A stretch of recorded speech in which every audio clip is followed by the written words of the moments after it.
자, 우리가 지난 시간에 배웠던 그 계정 과목이 재고자산이라는 그 구분 계정을 배웠어요.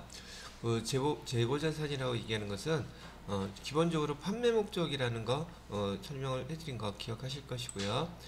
자, 재고자산의 종류 교재 이제 순서 따라서 보시게 되면 재고자산의 종류에는 상품이라든지 제품이라든지 제공품, 원재료, 그다음에 저장품 이런 것들이 있고, 저장품 안에는 여러분들한테 얘기했던 그 소모품도 그 저장품의 일부라고 기억하시라고 얘기해드렸었죠. 그래서 여기서 재고자산의 종류, 지금 위에 나와 있는 내용을 갖다 잠깐 봤고요. 재고자산이 어차피 판매 목적으로 갖고 있는 것을 재고자산이라 하다 보니까 재고자산과 관련돼서 제가 누누이 얘기하는 것처럼 회사에서는 회사의 상품이나 제품을 파는 일이 무엇보다 중요하단 말이죠. 그를 통해서 이익을 내야 되기 때문에, 그래서 그 사업을 장사를 하기 위해서는 상품이나 제품, 상품을 사갖고 와야 되고 제품은 만들기 위한 원재료를 가져와야 되고, 그러다 보니까 기본적으로 취득을 갖다가 하게 되는데, 이 취득할 때 발생하는 부대 비용이 있다면, 부대 비용 또 다른 말로는 어떤 교재에는 재비용이라는 용어도 나오는데, 재비용도 여러가지 비용이라는 뜻을 갖고 있다고 얘기해 드렸었죠. 이런 것들은 취득하는 자산에 다 포함시켜 줘야 된다고 얘기했어요. 그래서 상품을 샀다면 상품에 부대 비용이 발생했어요. 부대 비용, 운반비, 대표적으로 운반비 같은 거요. 부대 비용이 발생했으면은 여기 운반비 들어간 금액에 대해서 운반비라는 기정을 쓰는 게 아니라, 얘는 운반비 들어간 거에 대해서도 상품이라고 이렇게 기록을 해야지 상품에 다 포함된다는 뜻이에요. 무슨 말인지 아시겠죠? 금액 계산을 하는 것처럼 숫자만 포함시키라는 뜻이 아니라, 회계 계정 처리할 때 이렇게 쓰라는 얘기예요. 상품 10만원 사갖고 왔다면 10만원, 그 다음에 운반비 상품이라고 쓰라고요. 여기 운반비에 대한 증빙서류들을 여러분들한테 제시할 거란 말이죠. 그래서 상품을 사갖고 오는데 운반비가 만약에 5,000원이 들었어요. 5,000원이 발생했다고 얘기를 하더라도 여러분은 계정을 상품이라고 써야지 여기 위에 사갖고 온 상품하고 더해지는 거예요. 이게 이 의미가 상품에다가 포함시키라는 의미예요. 이것 따로 저것 따로. 아니, 지난번에 어떤 분이 이거 틀려가지고서 개념은 하는데 회계 처리, 우린 회계 담당자니까 기록을 해야 될 거 아니겠어요. 기록을 못해. 운반비 분명히 영수증은 상품과 관련돼서 상품을 운반한 비용 5,000원 달라고 용달 기사가 영수증을 줬는데, 그 회계 처리 기록해야 될 거 아니에요. 뭐라고 기록하라고요? 취득한 자산명으로 기록하는 거예요. 아시겠죠? 만약에 상품을 사갖고 오는데 보험료를 갖다 냈다. 뭐라고 기록해야 돼요? 상품. 예를 들어서 원재료를 수입하는데 통관 비용이 50만원 발생했다. 그러면 거긴 통관 비용 그런 내용이 나오겠죠. 그리고 뭐라고 기록해야 돼요? 사갖고 온 자산이 원재료. 이렇게 포함시키라는 뜻이에요. 이해되시겠죠? 자, 그렇게 기록하라는 게 포함시키라는 의미였다. 자, 이렇게 사갖고 온 다음에 어저께도 말씀드렸던 것처럼 우리는 상품을 사갖고 오면 반품할 수도 있어요. 그때 쓰는 용어가 뭐였었죠? 매입, 환출. 의미는 반품이라는 뜻이에요. 그래서 매입, 환출과 애누리는요, 깎아주는 거죠. 사용하는 데는 지장 없지만 여하튼 간에 디자인을 잘못 보냈다든지 흠집이 났다든지 그런 이유로 깎아주는 걸 애누리라고 그러고요. 지금 제가 계정을 갖다가 매입, 환출과 애누리 하나로 썼죠. 여러분이 이제 회계 프로그램 실기를 하게 되면은 계정은 매입, 환출과 애누리라고 하나의 계정으로 묶여 있어요. 그래서 외울 때도 용어는 따로따로 배웠지만 계정의 구분은 매입, 환출과 애누리고요.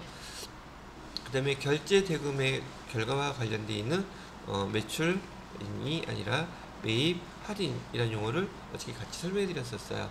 대금 결제와 관련된 용어예요. 이런 거를 다 제외하고 빼고 난 다음에 우리가 순매입액을 계산해야 됩니다 라고 했었죠. 왜 순매입액을 계산해야 돼요? 순매입액을 계산해야지 있다가 매출원가를 계산할 수 있기 때문에. 그럼 반대되는 의미에서도 뭐 우리가 매입을 했다면 우리한테 상품을 판 그 거래처도 있겠죠. 거래처는 사업자는 총 매출액에서 마찬가지로 매출 환입과 애누리라는 걸 갖다가 빼주셔야지 되고, 그 다음에 매출 할인을 빼준 다음에 여기도 마찬가지로 우리는 순 매출액을 표시하게 된답니다. 이렇게 또 순매출액을 계산하는 이유는요, 뭘 왜요?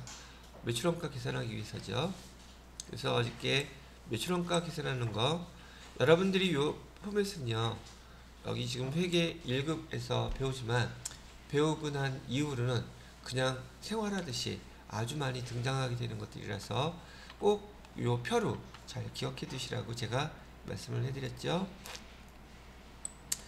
자, 그래서 뭐 거기 교재에는 매출원가 구하는 공식 뭐 이런 것도 나와 있잖아요. 뭐 공식까지야 그림 하나만 잘 기억해 놓으면 되겠 텐데, 얘는 아주 많이 사용될 거고요. 지금은 상품 계정만 다루고 있기 때문에 제가 여기 상품이라고 쓰지만, 여러분이 이제 조만간에 원가 계산이라는 걸 배우게 되면 이 계정 모양을 갖다가 아주 많이 사용하게 될 거예요. 재고자산, 즉 제품, 제공품, 원재료 할 때 아주 많이 사용될 계정이니까 누누이 얘기하는 게 잘 기억해 놓으세요. 여기 기초재고가 있고요. 그 다음에 요 밑에는 당기 매입액이 있다 그랬었죠. 당기 매입액 900, 그 다음에 여기는 기말 재고 200. 여기서 이 결과로 우리가 계산하고자 하는 목적은 바로 요 매출원가를 계산하기 위한 거예요. 매출원가. 그럼 이제 앞에 것까지 용어를 붙이면 매출원가인데 상품 매출원가를 얘기하는 거겠죠. 만약에 제품이 붙어 있으면 제품 매출원가를 갖다가 계산하는 거예요. 그럼 여기 금액은 800 이렇게 되고, 그 다음에 요 밑에 있는 내용들을 갖다 우리는 판매 가능액이라고 그랬었어요. 판매 가능액은 기초 재고액과 단기 매입액을 더한 거 1000원, 또는 매출원가와 기말 재고액을 더한 숫자 1000원, 똑같이 연결된다 그랬었죠.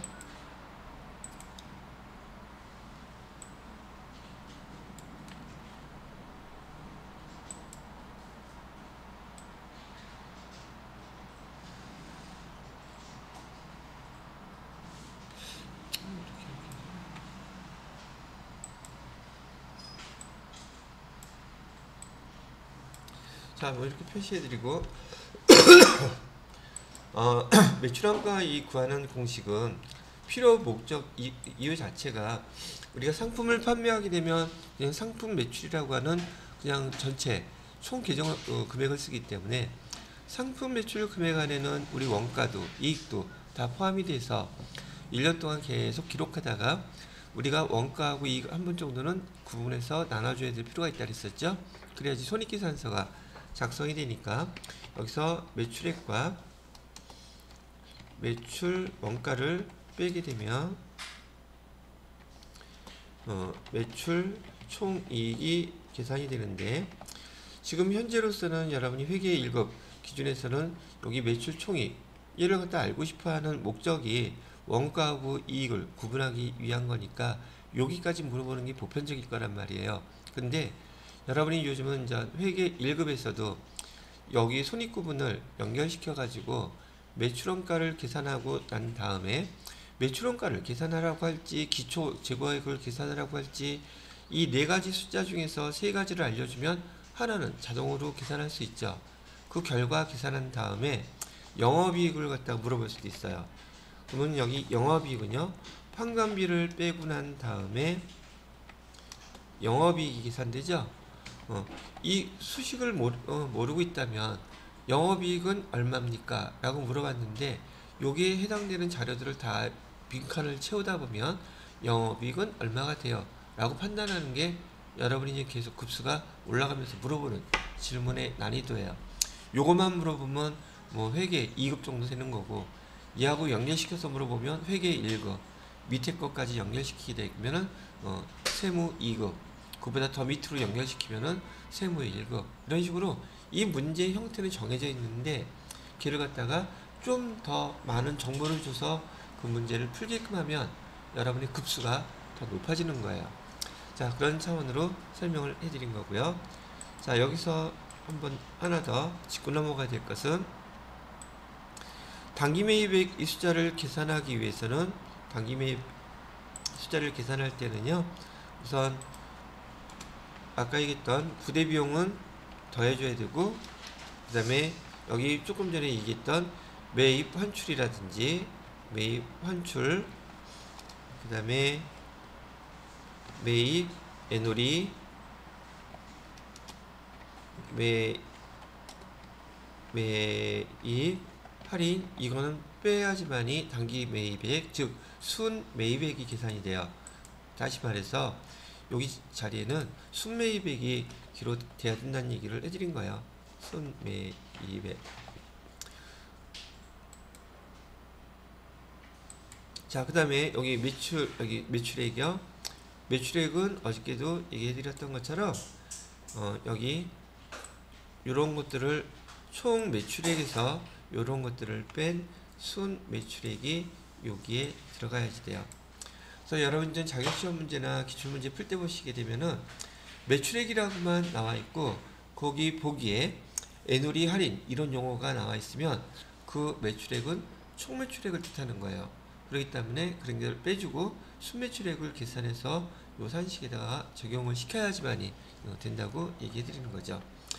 자, 일단은 여기까지 해가지고 제가 어저께 수업을 해드린, 지난 시간에 수업을 해드린 여기 재고자산의 종류에서 그 다음에 매출원가까지 정리가 끝났어요. 그 다음에 지금부터 할 내용은요, 여기 기말 재고자산의 평가라고 되어 있는데 이 기말 재고자산은 자, 우리가 상품을 매입하게 되는 절차 또는 재고자산의 종류, 매출원가 구하는 방법, 이 상품 규정으로 보면 여기서 순서대로 이렇게 내려가고 있죠. 마지막 남은 파트가 여기 기말 재고를 얼마로 할 것이냐 결정하는 방법에 대해서 지금부터 설명을 해드린다는 얘기죠. 자, 그러면 기말 재고 자산은 어떻게 평가하는지, 자, 얘는 지워도 되겠습니까? 예, 지울게요.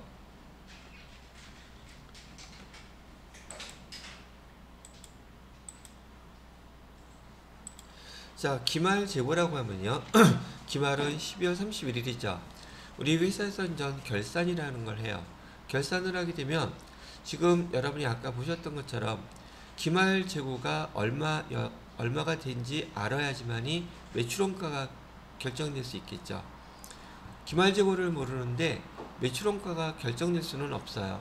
그래서 지금 기말 재고 금액을 갖다가 알아야 되겠는데, 제가 지난번에 결산을 시작하게 되면 12월 31일 날 공인회계사들이 와서 실사 두 가지를 한다 그랬었죠.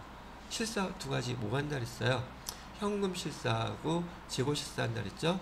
바로 그날 재고가 얼마인지 결정이 되는 거예요. 그래서 기말 재고가 결정되는 방법은 기본적으로 기말 재고는요, 상품이나 제품 이런 거 완성품이기 때문에 수량을 알아야 돼요. 일단은 상품인 경우에 수량을 알아야 되고, 그 다음에 수량에다가 단가를 하나의 그 금액이 얼마인지를 알아야지 기말 재고가 얼마라고 결정이 된다는 얘기죠. 그러면 뭐 예를 들어 보면 이렇게 할게요. 자, 기말 재고 금액 얼마예요? 수량 지금 10개, 10개도 너무 많은가? 수량 하나밖에 없어요. 단가는 얼마예요? 10,000원이에요. 그러면 기말 재고 금액은 얼마예요? 10,000원이지. 그러면 기말 재고 금액은 여러분들한테 우리 회사에서 창고에 가서 기말 재고 금액이 얼마인지 좀 조사해 갖고 오세요 라고 했단 말이죠. 그럼 여러분들은 창고에 가겠죠. 가서 어떤 짓을 해야 돼? 그래야지, 어떻게 해야지 창고에 있는 기말 재고 금액을 알 수 있겠냐고 물어보는 거예요. 우선 수량부터 알아야 되겠죠. 그래서 여러분들이 창고에 가시게 되면 이 수량을 먼저 파악하셔야 돼요. 수량을 파악해야 되고, 그 다음에 단가도 얼마씩인지 파악해야 되는데, 아니 선생님, 여러분이 지금 설명을 듣기에는 수량이 있고 단가야, 상품의 단가가 다 똑같겠지, 그럼 곱하기만 하면 기말재고금에 바로 나오겠지, 이렇게 생각하시지 않겠냔 말이죠. 그럴 것 같아서 그거는 배우기 전에 일반적인 사람들의 생각이고, 지금부터 여러분이 알고 있으면서도 구분을 못하는 것들을 한번 비교를 해봐 줄게요. 회계 담당자가 알아야 되는 거. 그러면 수량을 결정하는 방법은 어떻게 먼저 결정을 해야 되겠습니까? 수량을 결정할 때에는 기본적으로 창고에 가서 우리 일반 상식적으로 카운팅 하나 둘 세 보면 되겠죠. 그렇게 세 보는 걸 갖다 우리 뭐라고 부르냐면요, 회계 용어로는 실지 재고 조사법이라는 용어로 써요. 실지 재고 조사법. 우리가 흔히 얘기하는 가서 카운팅 하나 둘 셋 세는 걸 얘기합니다. 또는 그 창고에서 보통 창고를 담당하는 담당자가 있겠죠. 그러면 상품이 들어오거나 상품이 나갈 때 그거를 눈 멀뚱멀뚱 뜨고 보고만 있겠어요? 기록을 하겠어요? 기록을 해놓겠죠. 그러면 예를 들어서 10개 들어왔다가 6개가 나갔어요. 몇 개 남았어요? 그러면 그렇게 창고 담당자가 상품이 들어올 때나 나갈 때나 꾸준히 계속 기록을 해놨다면 창고에 현재 몇 개가 남았는지 알 수 있겠죠. 그 용어를 우리는 앞으로 계속 기록법이라고 부를 거예요. 계속 기록법은 이렇게 담당자가 계속 기록만 해 놓는다면 창고에 상품이 들어오고 나가고 기록을 누군가가 계속 해놓고 있다면 그 기록한 결과만 보고서도 창고의 수량이 몇 개 있는지 알 수 있다는 얘기죠. 자, 근데 지금 우리 그 실무에서는요, 회사에서는 여기 실지 재고 조사법 이것도 쓰고요, 그다음에 계속 기록법 이것도 써요. 계속 기록법 계속 기록해 놓은 그것을 우린 장부라고 불러요. 지금 회계 담당자가 상품이 들어오거나 상품이 매출되게 되면 그 기록한 증빙서류들 다 회계부서에 오죠. 그렇게 기록을 해 놓기 때문에 그 장부하고 12월 31일 기말이 되면 그 공인회계사들이 그 장부를 달라 그래요. 창고에 몇 개 있는지. 그러면 10개 있다고 기록됐죠. 그걸 들고 창고에 가서 실제로 쉬어봅니다. 세보면은 여기 실지 재고조사법이죠. 그래서 우리 실무에서는 실지 재고조사법과 계속 기록법이 합쳐진 방법을 사용하고 있기 때문에 우리는 얘를 혼합법이라고 불러요. 그래서 여기 혼합법은 실지 재고 조사법과 계속 기록법 이렇게 두 가지가 합쳐져서 혼합법이라고 부른다. 그러면 이 용어가 실지 재고 조사법, 계속 기록법, 혼합법, 얘가 재고자산에서 수량을 결정하는 방법들이라고 알고 계셔야겠죠. 왜냐면 우리가 이건 회계 담당자들이 쓸 용어니까. 몰라도 돼요? 아니, 모르지 마세요. 꼭 아세요. 자, 이번에는 단가를 결정하는 방법을 갖다 한번 여쭤볼 텐데, 보세요. 여러분들이 생각하기에요, 일반 상식적으로 지금 1월달에 산 가격하고 2월달, 3월달, 4월달, 5월달 시간이 지나가면서 그 상품이나 원재료를 살 때 그 단가가 항상 일정할까요? 아니면 다를까요? 생각을 해보세요. 여러분 초등학교 때, 중학교 때, 고등학교 때 그 타고 다니던 시내버스, 지금도 시내버스 타고 다니시죠? 그 가격이 일정합니까? 올라갔습니까? 즉 여기서 말하고 싶은 건 뭐냐면요, 회사에서 장사를 하려면 사갖고 오는 모든 물건의 값은 물가 상승이라는 것 때문에 항상 단가가 일정하지 않아요. 자, 그러면 여러분들이 회사에서 이걸 담당한다면 단가를 갖다가 어떻게 결정을 해야 될 텐데 어떤 단가를 써야 되겠어요? 아까 우리가 잠깐 예를 들어 드릴 때는 수량은 1개고 단가는 10,000원이니까 금방 1개 곱하기 10,000원 이렇게 해가지고 기말재고가 10,000원이라고 결정을 했겠지만, 자, 1월달에 사갖고 온 단가는 10,000원, 그 다음에 2월달에 사갖고 온 단가는 11,000원, 3월달에 사갖고 온 단가는 12,000원, 4월달에 사갖고 나온 단가는 13,000원, 계속 이렇게 바뀐다면 어떤 걸로 계산을 할 거예요? 단가를 어떤 거 쓸 거냐고요? 예를 들어서 크게 2개로만 나눠볼게요. 상품이 창고에 지금 10개가 있는데요, 5개는 단가가 10,000원짜리예요.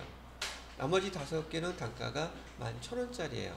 그러면 기말 재고금액은 얼마겠습니까? 그럼 여러분 일반 상식적으로 5개에다가는 만원 곱해서 5만원 이렇게 쓸 거고, 5개에다가는 실제로 사갖고 왔으니까, 그죠? 11,000원이라고 했으니까 11,000원에서 11만원. 그래서 기말에 있는 재고금액은 총 21만원. 이런 식으로 생각할 수 있지 않겠어요? 그래요, 맞아요.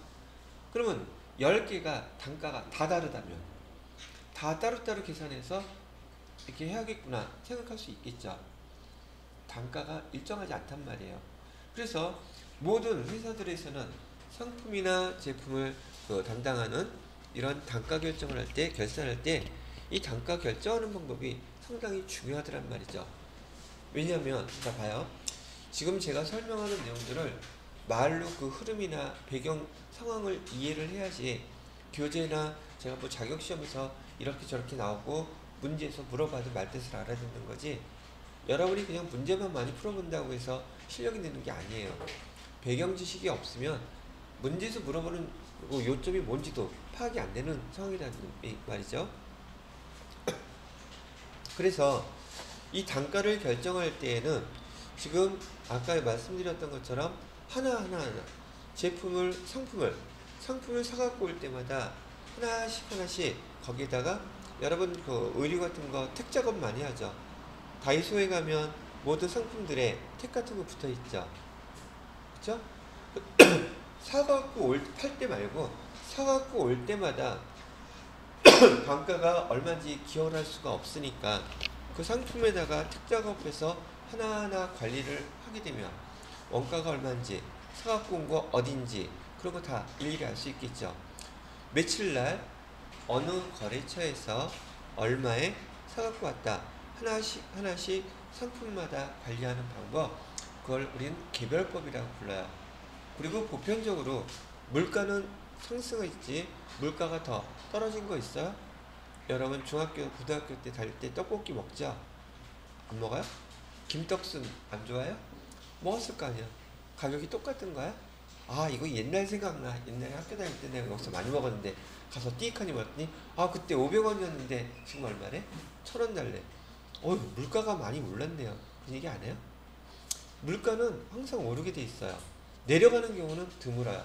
물론 일본처럼 디플레이션이라고 하는 그런 상황에서는 현물의 물건이 값이 오히려 떨어지는 경우도 있긴 하지만 그건 특이한 상황이고, 보편적으로는 여러분이 지금 여지껏 살아왔던 현재까지 가만히 과거를 돌이켜보면 물가가 더 싸지고 떨어진 거 있나요?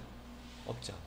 그래서 것처럼 이 재고자산도 우리가 앞으로 사갖고 오는 모든 것들은 물가가 상승한다는 걸 전제 조건으로 단가를 결정할 거예요.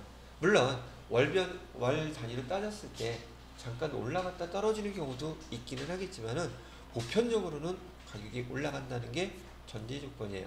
그래서 여기서 하나 여러분이 기억해야 될 거, 재고자산에서 단가를 결정하는 방법은 전제 조건이 물가는 상승한다는 전제 조건이기 때문에 기초에 샀던 단가보다는 뒤로 갈수록, 기말로 갈수록 구입하는, 매입하는 상품의 값이, 단가가 점점 올라갈 거란 말이죠.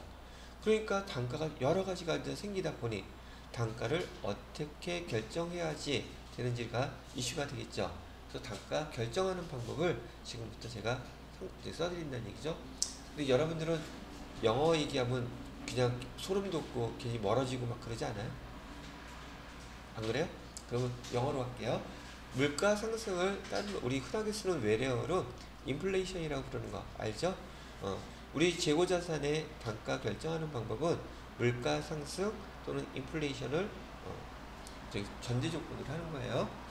자, 그래서 첫 번째 적용할 거 단가 결정 방법은요, 개별법이라는 게 있어요. 개별법. 자, 개별법은 말이에요. 아까 얘기했던 대로 상품을 사갖고 올 때마다 거기 단가를 하나하나 다 기록하는 방법을 뜻해요. 자, 그러면 하나 예를 들어 볼게요. 제가 그냥 결과만 한마디로 하고 넘어가도 되기는 하지만 배경 지식이라는 게 실제로 벌어지는 내용들을 여러분이 상식적으로 알아들으면 굳이 외우지 않더라도 그 상황을 떠올리기 때문에 암기 효과보다 몇 배가 더 높아요. 이게 기억에 남는 게. 그래서 항상 제가 주변 상황과 여러분이 알고 있는 지식을 쉽게 설명하려고 노력하는 것이고요. 자, 아까 옷 얘기를 했어요. 옷 얘기를 하면서 지금 이 옷을 장사하기 위해서 한 벌 사갖고 왔을 때 거기다가 사갖고 온 장소, 시간, 금액, 택 작업을 해서 딱 거기 붙여놓으면 정확하겠죠. 옷을 사갖고 올 때마다 한 벌마다 다 붙이는 거야, 택 작업을. 자, 그렇다면 장사를 하는데 옷이 예를 들어서 한 100벌 정도 있다 그러면 택 작업하는데 그 총같이 생긴 걸로 틱틱틱 작업하니까 어렵지 않겠죠. 그래서 그 택 작업하는 게 여러분이라고 가정을 하고 100벌 택 작업하는 거 한 달 동안 일이에요. 다른 거 안 해도 되는데 그것만 하래. 그러면 신나겠지. 100벌은 하루에도 다 할 수 있으니까. 그죠?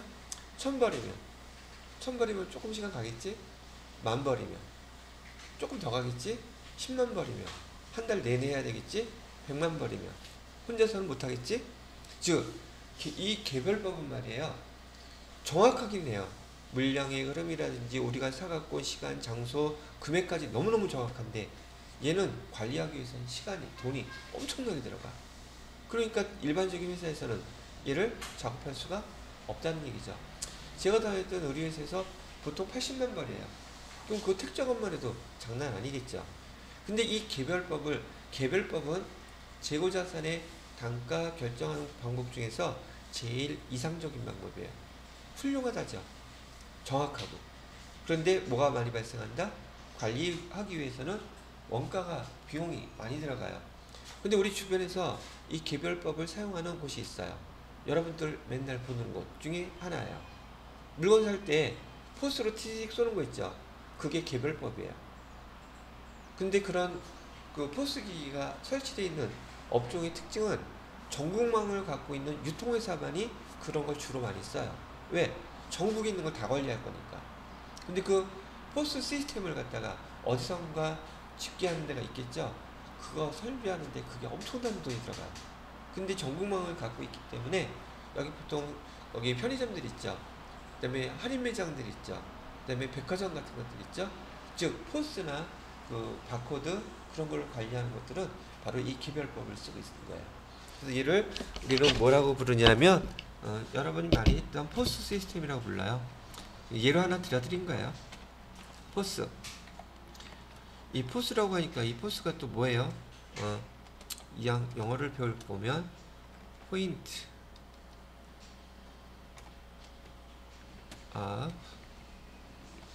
세일즈라고 해서요. 판매 시점에서 원가를 바로 파악할 수 있다 그래서 포스 시스템이라고 부르는 거예요. 자, 종쳤네요. 잠깐 쉬었다 할게요.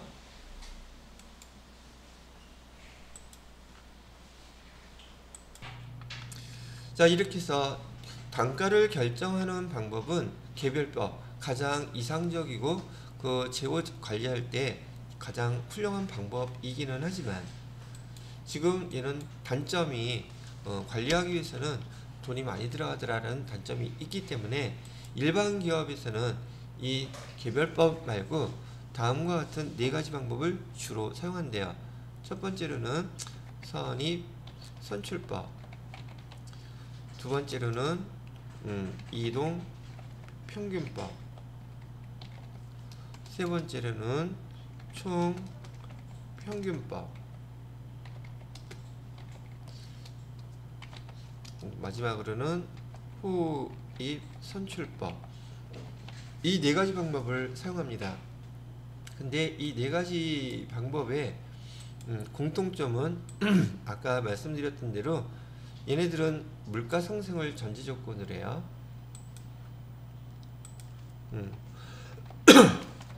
물가 상승을 전제 조건으로 이런 방법을 사용한다는 얘기죠. 그러면 일단 선입선출법부터 설명을 해드려 볼게요. 선입선출법은 어떤 뜻이냐면 장사를 하는 데 있어서 먼저 사갖고 온 것을 먼저 파는 방법을 얘기해요. 그러면 용어가 선입선출, 우리 지금 회계에서 선자 많이 썼죠. 먼저란 뜻이에요.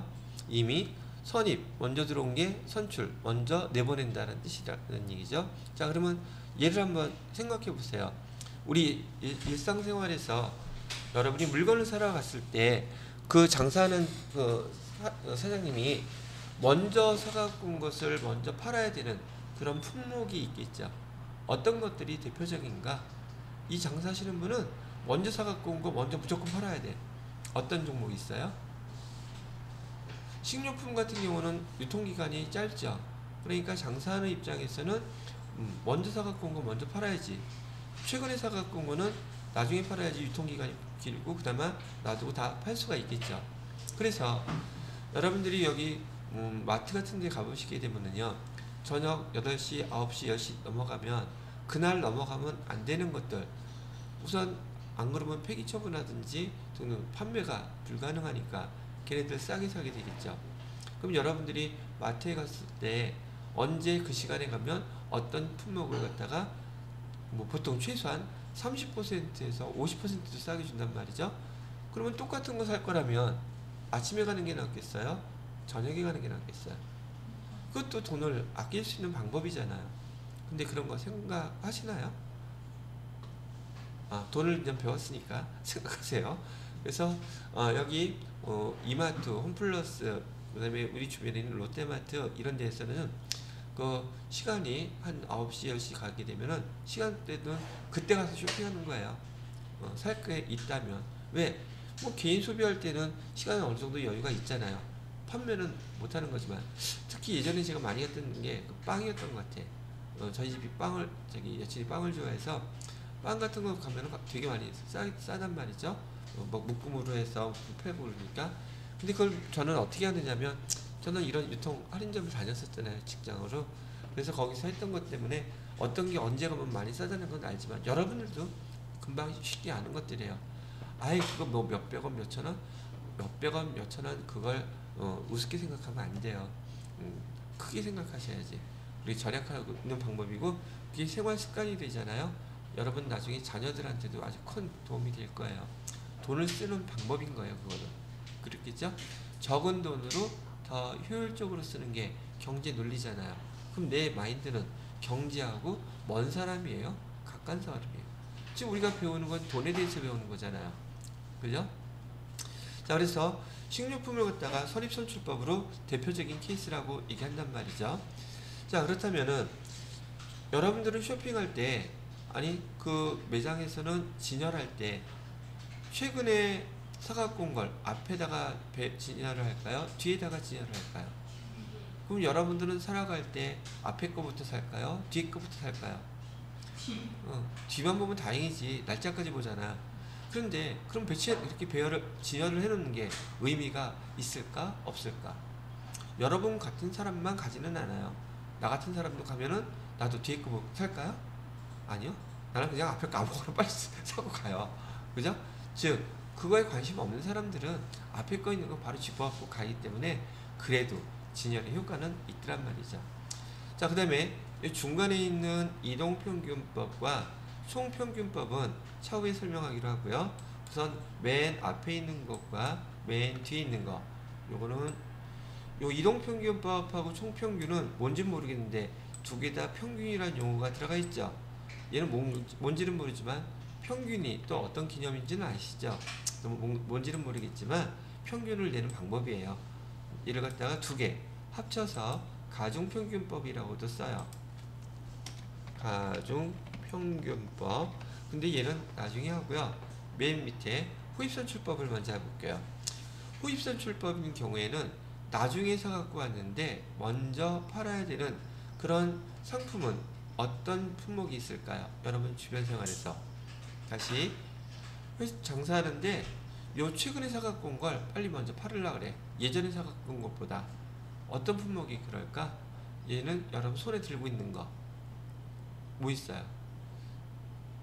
여러분 손에 들고 있는 거 뭐 있어요? 손에 안 떨어지는 거 들어갔는데 지금 여러분들이 그 휴대폰, 스마트폰 판매하는 매장에 들어갔더니 거기 아저씨가 주인 사장님이 여기 갤럭시 5 있어요. 이거 2년 전에 3년 전에 들어온 거거든요. 이거부터 먼저 한번 보세요. 그럽니까? 아니면 갤럭시 20 그거 최근에 나온 거부터 보여줍니까? 그렇죠? 그럼 여러분들 당연히 그거 옛날 거는 안 볼 거 아니에요. 그죠? 이렇게 여러분이 흔히 얘기하는 신상에 해당되는 것들은 상품을 판매할 때 이렇게 후입 선출법, 나중에 최근에 그 들어온 걸 갖다가 먼저 판매한다는 얘기예요. 그럼 선입 선출법이라든지 후입 선출법은 혹 여러분들이 어떤 상품을 봤을 때 기억에 떠올릴 수도 있겠죠. 걸어다니면서 복습하는 거잖아요. 그리고 한번 들으면 까먹지는 않을 것이고요. 그렇겠죠? 자, 이렇게 써놓고 난 다음에 여러분들한테 이제 시험 문제를 낸다는 얘기죠. 여기서만 어떻게 문제를 내요? 여기 수량의 결정 방법과 단가 결정 방법을 쭉 설명을 해드렸는데 이 항목들을 갖다가 섞어놓고 성격이 다른 거 찾으라 그러면 그게 시험 문제가 되겠죠. 그죠? 다 법. 여기도 법. 이게 나와있죠. 즉, 수량을 결정하는 방법, 단가를 결정하는 방법 잘 기억하셔야겠죠. 그 자체도 시험 문제니까. 되셨나요? 자, 그런 다음에 여러분 전 실무 업무를 보다가 이 선입선출법, 후입선출법 이런 용어들을 갖다가 우리말로 그냥 선입선출법, 후입선출법 얘기 안 하고 영어로 쓰는 경우들도 많이 있거든요. 특히 이제 회계사들이 많이 얘를 영어로 줄임말로 많이 쓰게 되는데 여러분들도 줄임말 많이 쓰잖아요. 자, 영어로는 선입선출법을 파이포라고 불러요.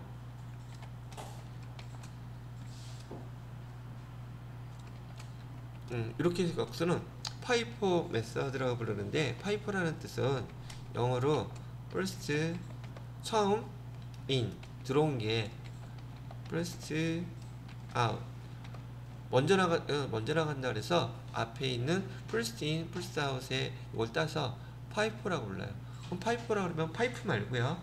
파이포라고 부르면은 이거 영어에서 우리 단가 결정 방법에서 선입선출법을 뜻하는 거구나. 그렇게 알아들으시면 될 것 같고요. 그 다음에 후입선출법은요. 후입선출법은 라이포라고 불러요. 라이포. 용어만 알아들으면 돼요.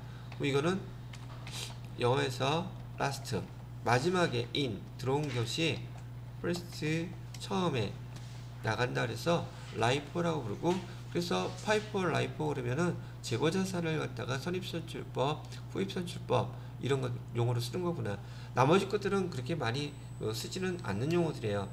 그 다음에 이동평균법은 moving MA라고 부르는데 MA라고 이렇게 쓰지는 않거든요. 보편적으로 위에 걸 갖다 주로 많이 쓰는 거고 여기는 moving average 메서드라고 이렇게 부르는 용어들이에요. 총평균법도 그렇고 굳이 그것만 몰라도 되지만 요거는 흔히 많이 쓰이는 실무 업무에서 많이 얘기가 되는 용어들이니까 알아들으시라고 이렇게 잠깐 설명을 해 드린 거랍니다. 자, 이렇게 해서 수량의 결정 방법, 그 다음에 단가 결정 방법 설명해 드렸고요. 선입선출법에 대한 걸 설명을 해 드리려고 그래요.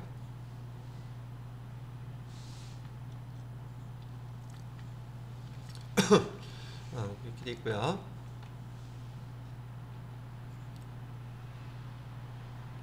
이거 지워야 될까?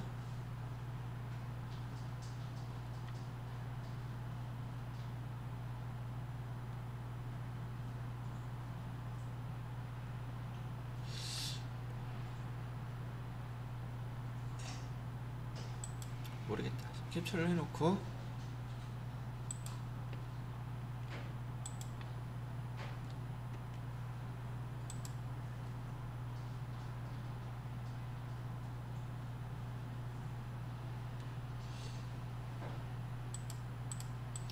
이걸 갖다 일일이 다 쓰려고 그러니까 되게 힘들어서 아예 써놨어요. 자, 여러분 요거 파일은 다 보내드렸죠? 보셔도 되고 지금은 제가 설명하는 것만 먼저 잘 들으세요. 자, 선입선출법부터 먼저 설명을 해볼게요. 지금 여러분이 보시는 요 화면은 지금 우리가 장부라는 것을 지난번에 배웠단 말이죠. 그래서 장부 중에서 보조 기입장 보조 원장 중에서 뭐죠? 보조부 있죠? 보조부의 보조 원장에 해당되는 상품 재고장이 모양이에요. 약식으로 써져 있는 건 어디에서 이렇게 써져 있냐면 상품 재고장이라는 거에 쓰여져 있는 거죠. 상품 재고장. 상품 재고장에 보면은요, 지금 기초 1월 1일 날 기초 재고가 100개가 있었답니다. 100개가 있었고 단가는 1,000원짜리였대요. 그러면 금액으로 따지게 되면 100개 단가가 1,000원, 그러면 금액은 10만원어치 있었다는 뜻이죠. 얘가 기초 재고였었고, 자 2월 5일 날 매입을 했대요. 몇 개를? 300개를. 근데 단가는 얼마짜리로? 1,100원짜리라고 한다는 얘기죠. 그러면 우리가 2월 5일 날 구입한 그 상품의 값은 총 33만원이 되겠죠. 그 다음에 3월 7일 날에도 이렇게 매입을 했대요. 매입을 했는데 200개를 매입했답니다. 근데 그때 단가는 1,200원이었대요. 그러면 총 합친 금액은 24만원어치를 매입을 했겠죠. 자, 그러면 우리가 팔 수 있는 상품의 개수는 총 몇 개를 갖고 있는 거예요?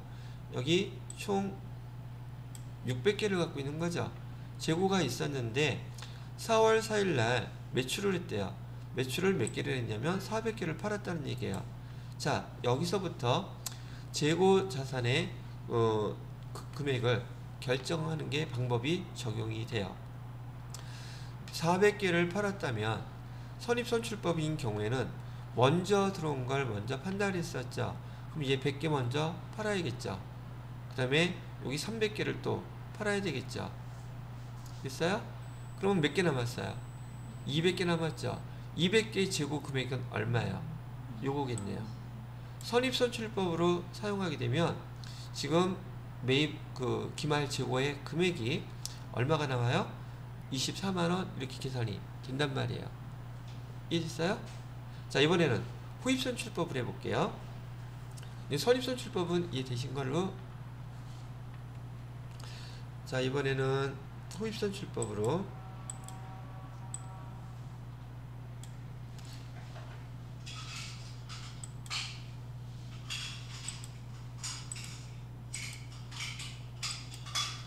자, 지금 저기 상품을 우리가 판매할 수 있는 거, 갖고 있는 건 변동사항이 없어요. 선입선출법은 앞에 거부터 팔았지만 후입선출법으로 계산하게 되면 여기 400개를 팔 때 어떤 거부터 팔아야 돼요? 200개부터 팔아야 되죠. 그 다음에 300개 중에서 또 200개 팔아야 되죠. 그러면 재고가 200개 남게 되는데 그 200개에 대한 재고의 가격은 얼마가 되겠습니까? 기초재고 100개 남아있겠죠. 그 다음에 1100원짜리 사온 거 300개 중에서 100개가 또 남아있겠죠. 그래서 이 후입선출법을 사용했을 때 기말 재고 금액은 얘하고 여기서 100개 남았던 거 11만원에서 요걸로 이렇게 계산하게 되면 21만원이 돼요. 그러면 선입선출법 사용했을 때하고 후입선출법 사용했을 때하고 기말의 재고 금액이 다르죠. 그럼 매출원가도 달라지겠죠. 그러면은 이익도 달라지겠죠. 그러니까 회사에서는 어떤 방법을 쓰느냐에 따라서 이렇게 매출원가도 회사의 이익도 달라지니까 신중하게 자기 회사에 맞는 걸 잘 선택해야 되겠죠. 그때 마음대로 바꿔서 쓸 수 없어요. 한번 선택하면 계속 그거 써야 돼요. 그래야지 일관성이 있겠죠. 그래서 지금 선입선출법하고 제가 후입선출법 두 가지만 설명을 해드렸단 말이죠. 일단은 이 두 가지만 정확히 이해를 하시면 될 것 같고요. 그 다음에 이동평균법하고 총평균법은 제가 또 문제에서 예를 들어 가지고 설명을 다시 해드리도록 하겠습니다. 보셨어요? 자, 그러면 이렇게 기말 재고가 바뀌는 게 결정하는 게 무엇이 문제이기 때문에 이런 걸 갖다가 설명을 하느냐, 그건 이유는 이래요.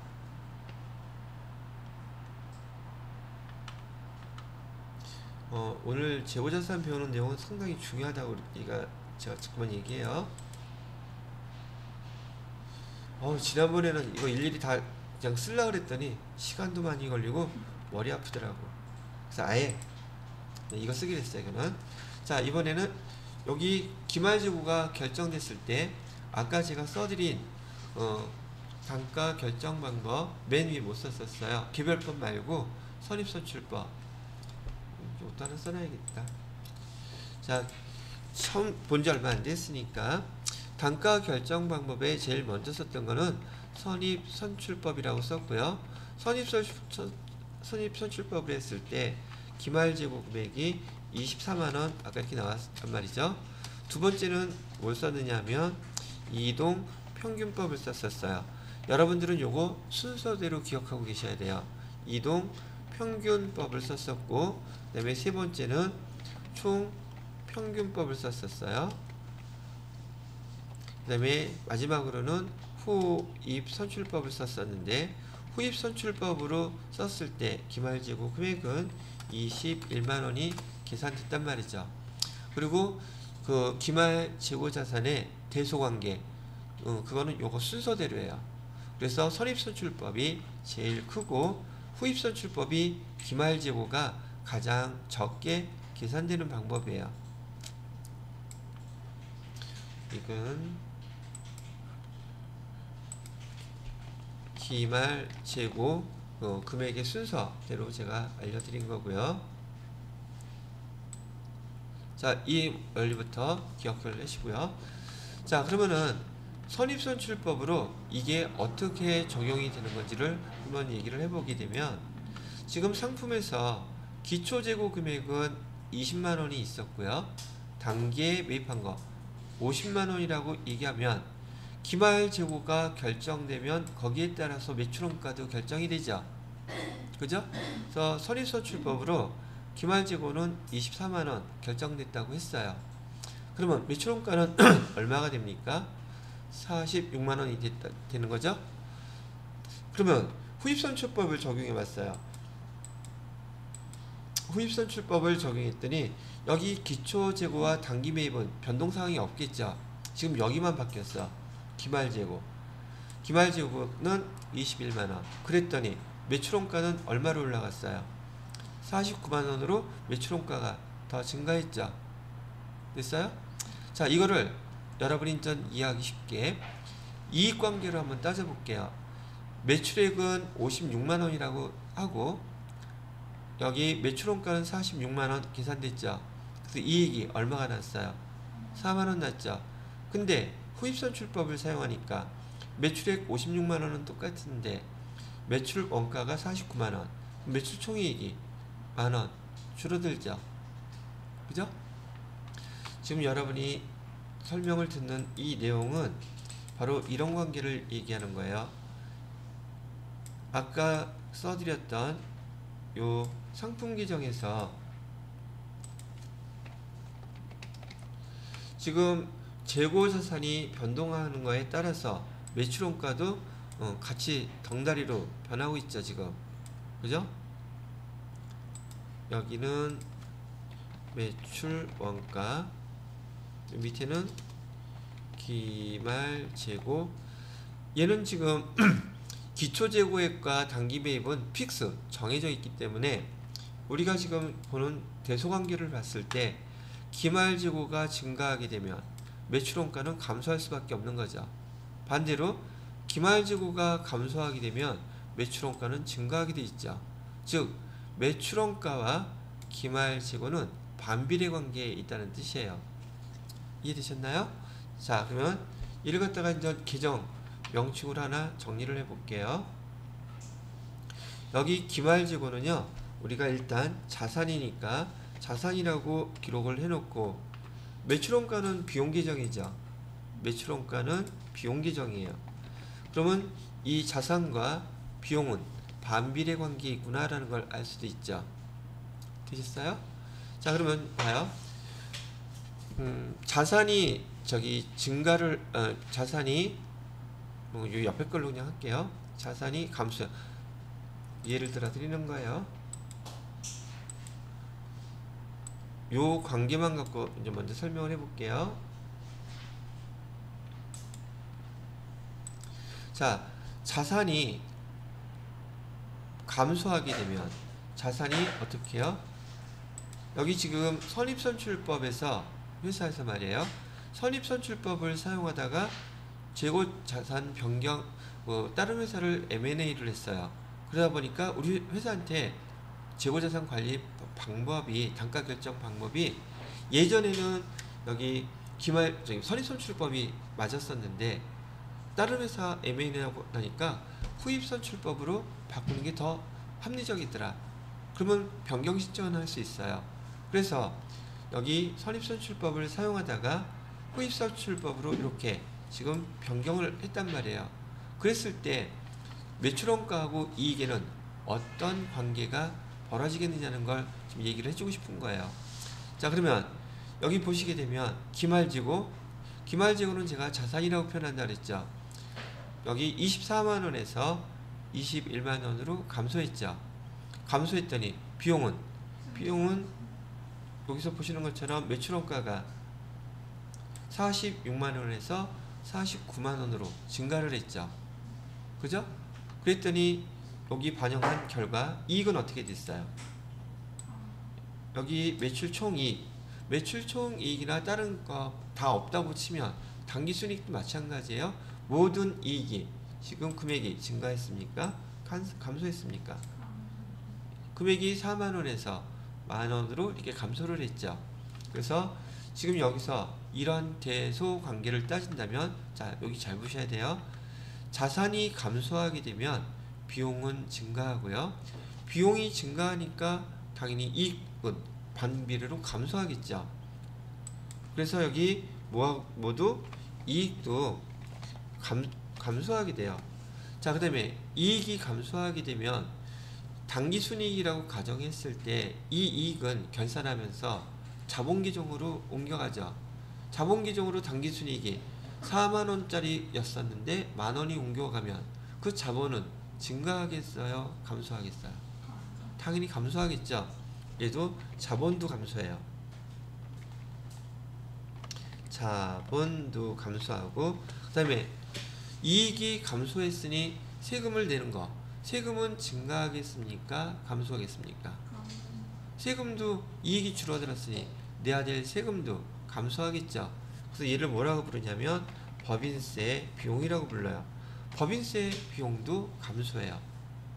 결과론적으로 기말 재고금액 이 하나가 재무제표에 미치는 영향이 이렇게 버라이어티하게 벌어진단 말이죠.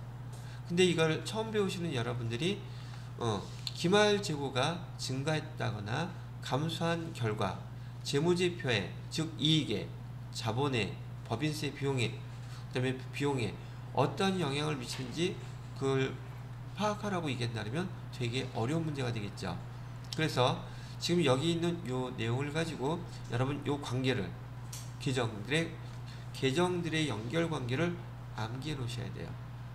아시겠죠? 그래서 이걸 정리해 드릴 때 자산과 비용은 반비례 관계다. 즉 자산이 감소하면 비용은 증가한다. 그거를 글씨로 외우는 게 아니라 이 그림에서 유출해서 여러분이 항상 필요할 때마다 쓸 수 있으셔야 된다는 얘기예요. 기말재고는 자산이니까 자산이 감소하면 비용은 증가하더라. 오케이? 이 자산 비용이 증가하게 되면 반대로 자산하고 이익하고 자본하고 법인세 비용은 항상 같은 방향이어야 돼요. 만약에 문제에서 여기 하나 예를 들어서 샘플을 보여드리면은 자산이 증가하는데 이익은 감소한다. 이런 게 나온다면 얘가 말이 맞는 말이겠어요? 틀린 말이겠어요? 그러겠죠? 그러면 자본은 감소한다. 맞는 말이겠어요? 틀린 말이겠어요? 요거 하나만 잘 기억해 두시면 지금은 여러분이 활용도를 잘 몰라요. 여러분이 앞으로 세무이익까지 배우시면서 저는 지금 여러분이 이해하기 쉬우시라고 증가합니다, 감소합니다 이런 얘기로 설명해 드렸는데 이런 계정 중에서 무엇을 하나 잘못 담당자가 기록했을 때 얘를 비용은 과소평가됩니까? 아니면 과대평가됩니까? 이렇게 용어에서는 물어볼 거예요 앞으로. 그래서 이제 얘를 이렇게 물어보는 용어로 제가 대체해서 한번 설명을 해드릴게요. 기말 재고 자산이 기말 재고가 과소평가됐을 때 이익은 과대평가됩니다. 맞는 말이에요? 틀린 말이에요? 틀린 말이고 그 말 알겠죠? 다시 기말 재고가 과대평가됐을 때 여기 법인세 비용은 과소평가됩니다. 맞는 말이에요? 틀린 말이에요? 자, 매출원가 비용이 과소평가됐습니다. 그러면 이익은 과소평가됩니다. 맞는 말이에요? 틀린 말이에요? 이게 계속 번갈아 가면서 앞으로 여러분이 배웠던 모든 계정을 통해서 이 재무제표에 미치는 과대평가, 과소평가에 대한 문제를 계속 물어본단 말이죠. 그래서 여러분들은 이 내용을 지금 제가 그려드린 그림과 지금 비례관계와 반비례관계에 있는 이 계정들을 지금 꼭 익숙하게 마련해 놓으셔야 돼요. 그리고 이제 자격증 시험 문제 풀 때 지난번에 여기 손익의 이형과 손익의 예상 이런 거에서도 아주 많이 나와요. 급수가 올라갈수록 더 많이 나오는 것들이에요. 근데 여기서 그 틀을 기본을 정확히 암기해 놓으시라고 얘기하는 거죠. 그래서 여기 지금 보시는 것 중에서도 재고자산의 그 단가 결정 방법으로 인해서 재무제표의 각 계정에 미치는 영향 결과 요게 이제 시험 문제 많이 나오는데 그러려면 기본적으로 여러분들이 재고자산의 그 크기 대소관계를 머릿속에 정확히 이해를 해놓고 계셔야 돼요. 재고자산이 가장 크게 계산되는 방법은 어떤 방법이었어요? 다시 질문할게요. 재고자산이 가장 크게 계산되는 방법은 어떤 방법이에요? 여기 순서 여기 써놓은 거 선입선출법이 제일 커요. 그러면 재고자산이 가장 적게 계산되는 방법은 어떤 거예요? 후입선출법. 다시 물어볼게요. 재고자산이 가장 적게 계산되는 방법은 뭐예요? 후입선출법. 가장 크게 계산되는 방법은? 자, 이번에는 매출원가가 가장 적게 계산되는 방법은 뭐예요? 그러면 그렇죠. 머릿속에서 이게 파닥파닥 움직여야 돼. 요거 그림이 있어야 되니까. 그죠? 매출원가가 가장 크게 계산되는 방법은 뭡니까? 알겠어요? 자, 이번에는 조금 버라이어티하게 선입선출법에서 이동평균법으로 바꾸게 되면 매출원가는 증가하겠습니까? 감소하겠습니까? 연습할 수 있겠어요? 이렇게 물어본단 말이에요. 그러면 일단 지금 오늘 처음 배운 입장에서는 이게 머릿속에 금방 다 외워지지는 않았겠지만 연습하면서 이거 그림을 떠올려 놓고서는 이 연습을 문제 풀 때마다 오늘 내일은 쉬어야죠? 계속 연습을 해주시잖아요? 그럼 금방 익혀질 거예요. 근데 이거는 난이도가 상당히 높은 문제예요. 근데 원리를 알면 여지껏 배운 거 그랬잖아요. 원리만 정확히 알게 되면 그 내용이 그렇게 어렵지 않은데 원리를 모르고 용어를 못 알아들으면 걔는 되게 어려운 용어가 돼버리더란 얘기죠. 이해가 되셨어요? 그래서 지금 여러분들한테 헷갈릴까봐 선입선출법하고 후입선출법 이런 내용들을 먼저 설명해 드렸고, 보통 이동평균법이나 총평균법 계산문제가 나오는데 계산문제는 제가 예로 조금 정리된 다음에 다시 또 해드릴게요. 자, 이번에 이제 다른 거 물어볼게요.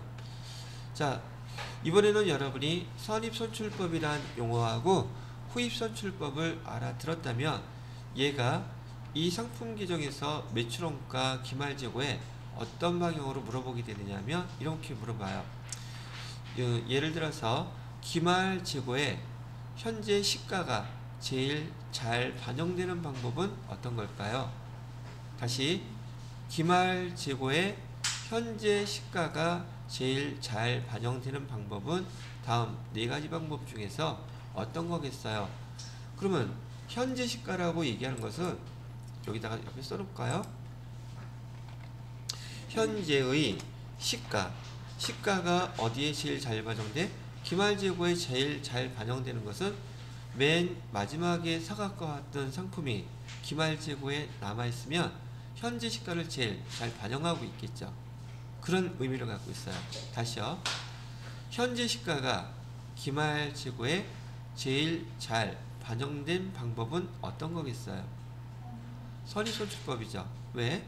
앞에 나왔던 것, 여기 사갖고 왔던 것들은 걔 먼저 팔려나가고 맨 마지막에 재고로 남는 것들이 여기 기말재고에 반영시키는 방법이 선입선출법이니까.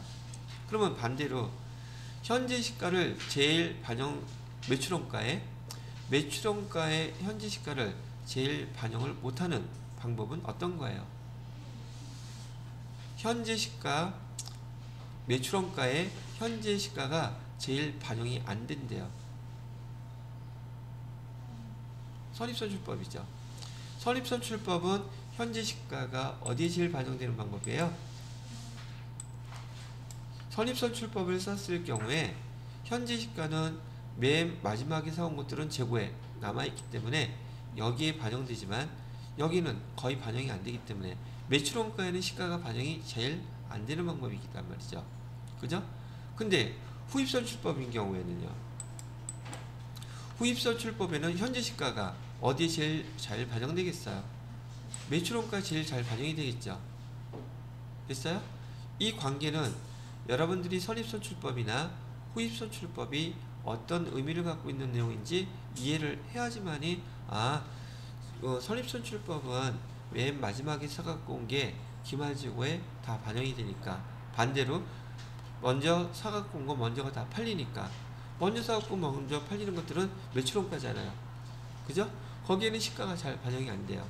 근데 후입선출법은 그렇게 하니까 시가가 제일 잘 반영이 되는 방법이죠. 왔다리 갔다리 정신은 없지만 내용들은 다 일맥상통하게 이 네 가지 기말재고자산의 단가를 결정하는 방법들을 물어보는 질문 방법들이라는 뜻이에요. 이해되셨어요?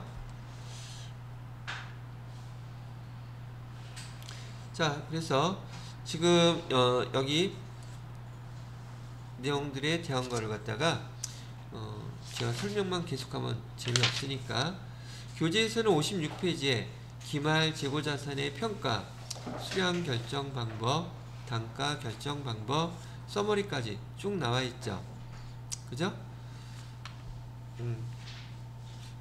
자, 일단 그거 읽어보세요. 그리고 얘는 지울게요. 써놨다면 이동평균법도 하나 예를 들어놓는 게 좋을 텐데.